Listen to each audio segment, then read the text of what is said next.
Hi everyone and welcome back to another video with me Shruti Vashisht from enlightenmentcourses.com. So in this video I'm going to be addressing a viewer question, and this person had this really beautiful question about inner union. They really wanted to know what does inner union feel like and how to achieve masculine and feminine balance, because that is what inner union is. So I'm going to be speaking about the masculine and feminine balance, how to achieve union through it in this video. And if I still feel after this video that there's another video needed, then I might make one on what it feels like. So you get like a different glimpse of it basically. Now I have made lots of other videos on this subject and I'll include a playlist up here, so you can check out my playlist called Divine Relationships, which will have everything about relationships. And because union at the fifth dimensional level especially, it happens a lot through relationships. So there's anything in life will be bringing you into union really when you're aware and conscious, but we notice it most through relationships. And it can be a theme that's quite present in our lives when we're going through the fifth dimensional embodiment. And I really want to say that I love this question. Like it's such a conscious question. Often I get questions like how to manifest my soulmate, and they're more physical questions, but this person really just wanted to know about inner union, and I could feel it from them. So thank you for this question. I love this question and I love all of your questions. So yeah, I'll do my best to address it here.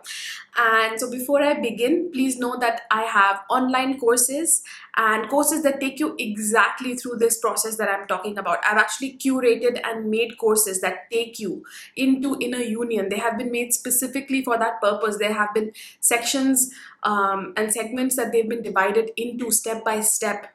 So two of the courses that I would recommend for this are Embody the Fifth Dimensional Vibration. If you like more principles, like the higher principles and what is divine love and those more like sacred principles, and you want to work through that. The other course that I recommend for this, for inner union, is Manifest Soulmate Relationships. If you're somebody who's more into that manifesting and has more feminine energy, you can be of any gender, doesn't matter.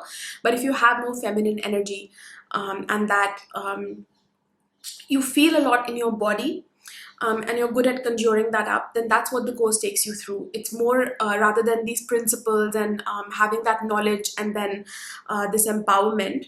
It's empowerment in a feminine way, where we know ourselves as somebody who's worthy, and we define exactly what it is we want, and then we draw that in. So they're slightly different, but they both take you through a similar process, at least for the purpose of manifesting inner union. Both of these courses are very good.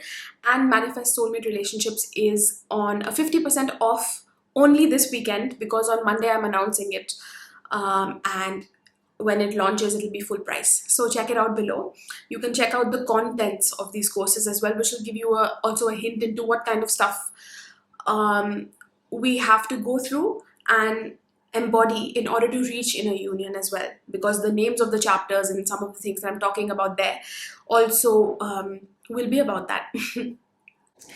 And other than that, I have all kinds of personal services where I can take you personally through this process of embodiment and helping you through your ascension process through Skype sessions. Check out all of the links below this video. Subscribe if you are new here and give this video a thumbs up. That's how I get to know what kind of videos you want from me. Okay guys, so inner union. So for anybody who's new to this term, you don't know what I'm talking about, it basically just means essentially it means union with yourself, self with a capital S, the inner part of you, your own soul. And there's different levels to union with ourselves as well, which is what most people don't know.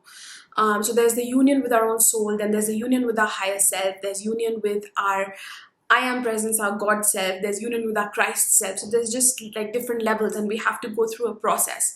So one of the first levels is coming into this balance of the feminine and masculine, and unifying and basically coming into the soul that you were actually born as, remembering that and inviting it into the body, living as that.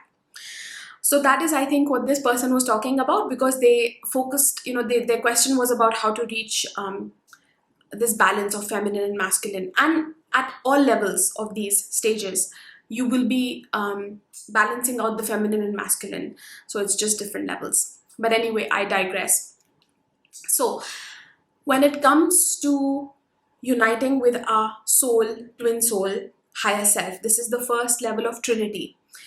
Your soul, the beloved, the twin soul, and the higher self form a triangle, form this Trinity. It's like what, when you've heard of the Holy Trinity and God and things like that, this is your own Holy Trinity. When you were first born from source, it was so pure. I mean, it is so pure, it always exists. So when we unify with that remembrance, when we first remember what that essence is, and then we choose it in our everyday life, that leads to inner union. In a simple way, what does this mean? What do you have to do? So it's a step-by-step process, and it takes a lot of devotion, but I'm going to try and simplify it for you as much as I can. So the first step, let's say there's two main steps to this. The first step is unconditional love, is the soft side of love. And the soft side of love, unconditional love, is kind of like what it sounds like, which is that you unconditionally love yourself and others. So the focus will always be on self first. When you're activating unconditional love, this is the first gateway, and this is actually a chakra inside of us. So when we are moving into inner union, the first main stage is opening up the higher heart, and most people think that they have it and they haven't yet fully embodied it. It may have been opening up, but there's a difference between it opening up and you living there, like you having fully embodied it, you having grounded that state. So how we really move into that state, I'm going to explain those steps to you. So like I said, the first one is unconditional love. So that's the first soft pink gateway or light pink gateway, rose pink. These are the sort of colors that we associate with this. And when you're going through this, you may be attracting that color a lot as well when those initiations are happening in your life. So unconditional love, if you want to bring this into your life, what we have to do is we open up our hearts to the moment, to ourselves. Let's begin with ourselves. So in myself, do I fully love myself? Do I fully accept myself as I am, with all of my flaws, with all of those parts of me that feel broken, with all of those parts of me that feel vulnerable, that feel helpless, that feel like an inner child that is sort of stuck in a certain energy, like a limited reality, and the part of me that couldn't grow up, basically, because in society there's a lot of judgment, and in our childhood itself, even if we had a quote-unquote normal childhood, we did face a lot of trauma and wounds. That's just part of being here on earth because of all of the energy that's around. And it's a beautiful process. It doesn't have to be anything negative, it's your hero's journey when you recognize what it is, and then you remember what you are. That's why you came into this incarnation, right? To remember yourself as love again. So the first step, coming back to that, is activating unconditional love, asking yourself every day, like when you're having those moments when you feel less than, just going into your body. It's a very body-based process. You go into your body, you recognize where those stuck emotions are, where you're feeling anything that makes you feel less than, and you just see your inner child as something beautiful, as an expression of life. And just like you would see a child, you wouldn't judge a child for falling down, for saying something wrong. They are still learning and growing. And like a father or a mother would dote upon their child and, feel love. That is what unconditional love is. You have unconditional love. You can witness whatever your body is doing, whatever your little self is doing, and what they're experiencing. You don't try and suppress it out of shame or whatever other reason there might be. You allow it expression. You just witness it neutrally. So that is unconditional love, being like a mother or a parent, showing up with that soft feminine nature where the child can just express itself, all of its complaints, all of its fears and everything, and it feels safe, it doesn't feel judged. So you're able to hold space for yourself and basically allow for that healing to take place, holding to take place in your presence. So when you allow this for yourself, by the way, then you become this for other people too, because that is what you have landed in the body, unconditional love. So you're able to hold space for others, you're able to be present with others, and basically hold the space for them, for if they want, then in your energy, because your energy will be like that, like a rose quartz crystal, you know, very soft, very feminine, very non-judgmental, like a mother. So that's the first step. The second step, then, the second part of love is more masculine. It has to do with creating boundaries. So it's kind of like, you can say, this is when blue comes into the soft pink. So soft pink is more feminine. It's open. Am I open to this moment? So there's also people that exist that are not naturally more open, like they have their guards up. And all of us have it to some extent, but some people will be more aligned with that. They're used to being more in their masculine energy, and they can't open up their hearts to trust others and to invite in others. They don't have patience for others to heal, and they may not see the value in that, in just patiently holding space. They need more external activity, like to be doing something, to be fixing something, whereas there is value in just holding space. So that is the feminine side, and they especially need to learn to open up and just hold space for themselves to heal, to allow those moments where you can just do nothing and replenish, because there's a lot of inner action that's going on. So action is not only external, it's also internal. And that is what unconditional love is, that there's a lot of inner action going on, and on the surface it looks like you're doing nothing, but you have to trust that this is part of your becoming, and this is equally important. So that was the first stage. The second stage, like I said, is when the blue, the more masculine side, comes into the soft pink. It's kind of like within ourselves, we're moving from the soft pink gateway into the divine love gateway, into the higher heart, which is magenta, because when you mix soft pink and some blue, it kind of gives a magenta color. And that's the opening of the higher heart, when we balance both equally. So when it comes to this more masculine side of love, we have to be discerning. So yes, we open ourselves to everybody. We see the inner child playing out in everyone. We don't judge them. So whatever they are choosing in life, maybe they are going through some hurts, or they have been through some hurts in their past, and they're behaving a certain way. You don't judge that. You see the reason that it's there. You have this deep empathy for it. But that doesn't mean that you have to have those people in your life all the time, because they will suck the life out of you, essentially, right? So this level is about empowerment. It's about choosing, where do I put my precious energy? Because that is part of loving yourself, right? You have to allow the space of nurture. And how do you allow the space of nurture if you're constantly giving your energy to everybody and everything? So this is the level of discernment, this more masculine side of love, where you choose. And whereas the first side related to the inner child, seeing the inner child in others, this more masculine side relates to encouraging the higher self of others to come out. So it's recognizing that everybody has a God self, and they are taken care of, actually, at a deeper level. So it's not your responsibility to go around fixing everyone. However, what you can do is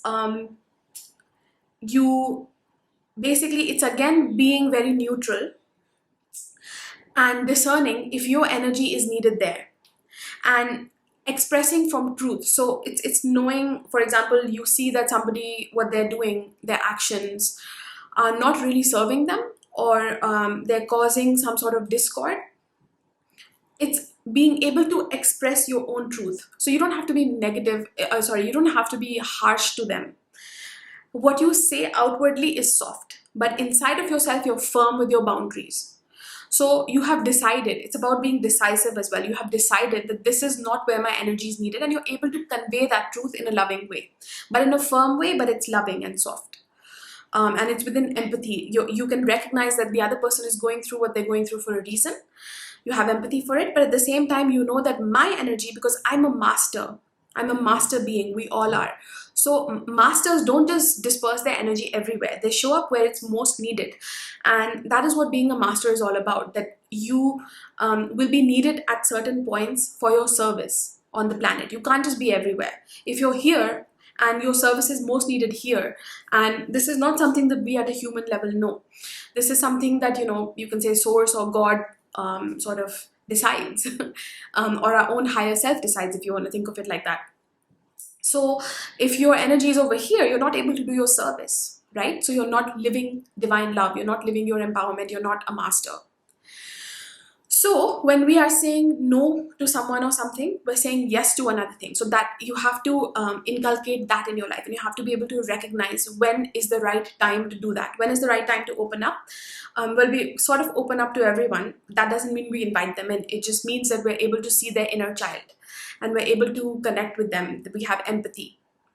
And then the next stage is deciding. And sometimes you may be called to help someone, it feels right because, and when it will feel right, by the way, is when there's an equal and opposite exchange. There's an equal exchange. So if you're giving your energy, it's not just free, you're getting something from it. So either it'll be a client paying you, or it'll be in the form of friendship, that they are and able to be an equally good friend somehow. Like, let's say you lack certain other qualities, or you're very spiritually mature but materially it's a little bit more shaky, so they're able to help you like that, or in some other way, whatever it is. They introduce you to new people, you've come to a new city, it can just be anything, right?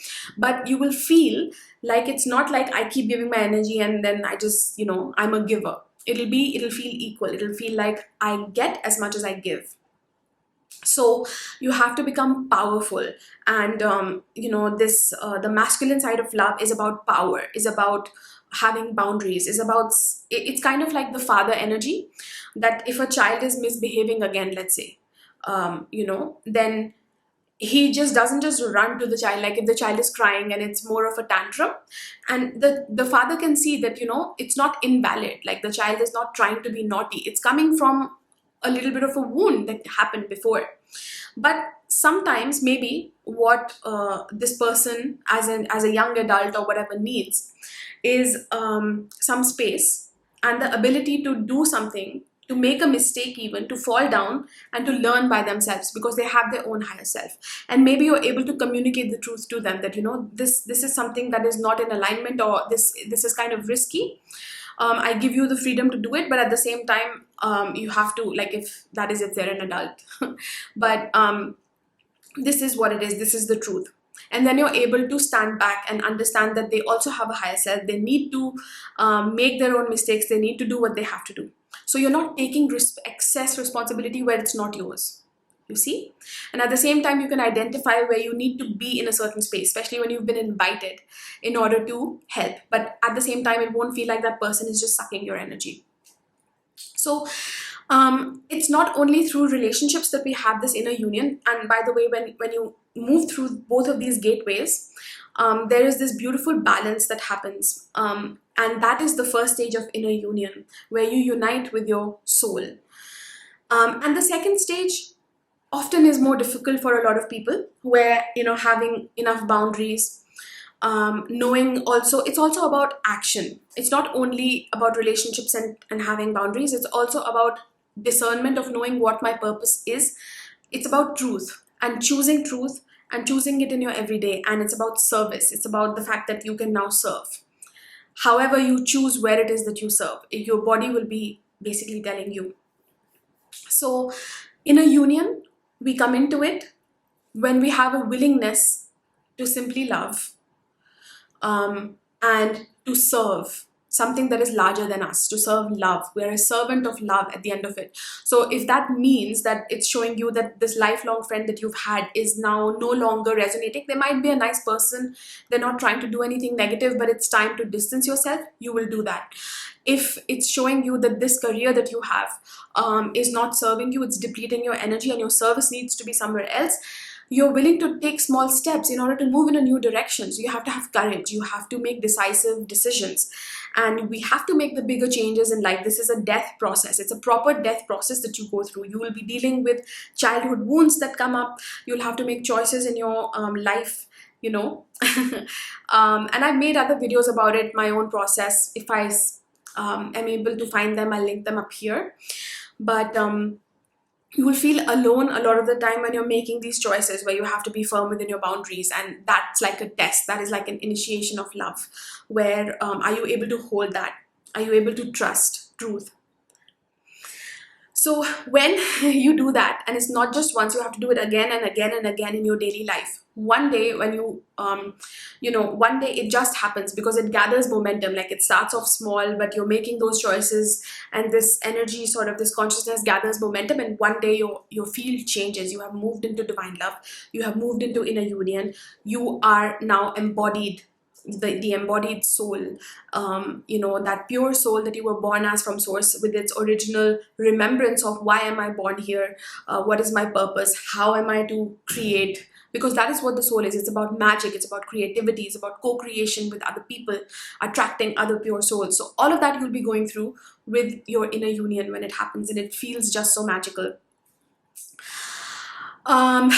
Yeah, so I hope that I can go on and on. There's just so many aspects to this, but this is the most basic way in which I can explain, and a lot of it we go through it in our relationships, which is why I wanted to give you these examples. But you can really apply it to all of life as well, this opening up to the moment as it is, and not judging anything, not judging the moment, not judging what is happening inside of you, inside of others, and just holding space, and then being able to choose what is right for me. And everything is not your responsibility, knowing that there's a higher order that takes care of everything. You see, that includes making the bigger life changes in your life, like leaving a certain relationship you're in, leaving a job you're in, getting really deep into those patterns, old patterns that you have of fear. So all of that dirty work needs to be done. And that is when we achieve inner union, because then we become invincible. We know that nothing can touch us. Like it's all, these childhood so-called wounds are not really wounds. They were just showing me some potential, like my own deepest potential. And the second that I saw that as nothing scary, it just merged, it unified with me, with the larger part of me. And now here I am. I know myself as the whole being that I am. When your actions and all the work that you've done, the inner work that you've done, is not even seen by the public, by others, and at the same time you can hold your own, you know what your values are, and you just love yourself that much, that is when you are empowered in your feminine energy.